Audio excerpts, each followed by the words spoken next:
Le temps presse, évitant le stress. Allah.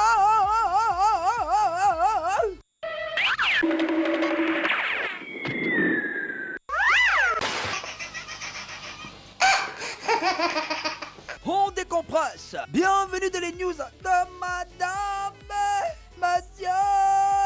Bonsoir, ça va, bonne arrivée. Bonne arrivée les amis, commençons avec insolite.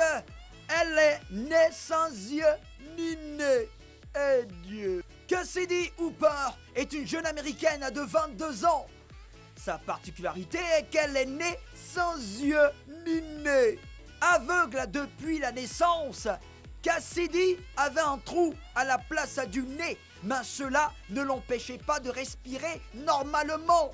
C'est en 2013 que la jeune fille a pu avoir enfin un nez après une dizaine d'opérations de chirurgie esthétique. Ces coups de la vie n'ont pas empêché Cassidy d'être une bonne élève et d'empocher son diplôme universitaire. Elle souhaite désormais travailler pour une radio.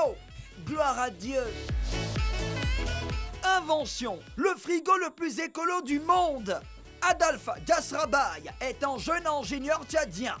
Il vient d'inventer le frigo le plus écologique du monde. Ce réfrigérateur fonctionne sans électricité, seulement avec de l'eau, et permet de conserver la nourriture à une température variant entre 10 et 15 degrés. L'appareil s'appelle Sagar, qui veut dire fraîcheur en langue locale. Ça ne fonctionne au contact de l'air et de la chaleur. On fait des briques cuites à double tour. Les briques sont séparées de 7,5 cm. C'est un frigo que tout le monde peut avoir chez soi. Explique à l'inventeur. Le seul problème est que ce frigo ne peut pas être déplacé en cas de déménagement. Ça veut dire qu'arrivé dans l'autre maison là, on va faire encore. Voilà. Erreur judiciaire, 45 ans de prison pour rien. 45 ans, c'est le nombre d'années que l'Afro-Américain Richard Phillips a passé en prison pour un crime qu'il n'a pas commis. Emprisonné à 28 ans, il a été libéré à 73 ans. Phillips détient donc le record de la personne qui a passé le plus de temps en prison à cause d'une erreur judiciaire. Les autorités du Michigan ont annoncé que l'ex-détenu va recevoir 1,5 million de dollars, c'est-à-dire 879 millions de francs CFA de dédommagement. C'est petit. Ce qui fait 30 millions de francs CFA par année de prison.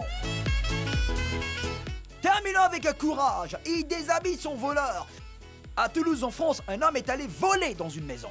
Mais au moment de partir, le propriétaire de la maison est arrivé. Le proprio a d'abord arraché tout ce que le malfrat lui a volé avant de le déshabiller. Voilà, ça c'est bien ça. Le propriétaire voulait être sûr que son voleur ne cachait pas d'objets de valeur dans ses vêtements. Mais pratiquement nu, le voleur a réussi à prendre la fuite. Au moment où je vous parle, la police est à la recherche de ce voleur sans habit. Il va toujours habiller là-bas, vous voyez. Aïe. C'est tout le temps presse, évident le stress. Alors, on décompresse. C'était les news de Madame.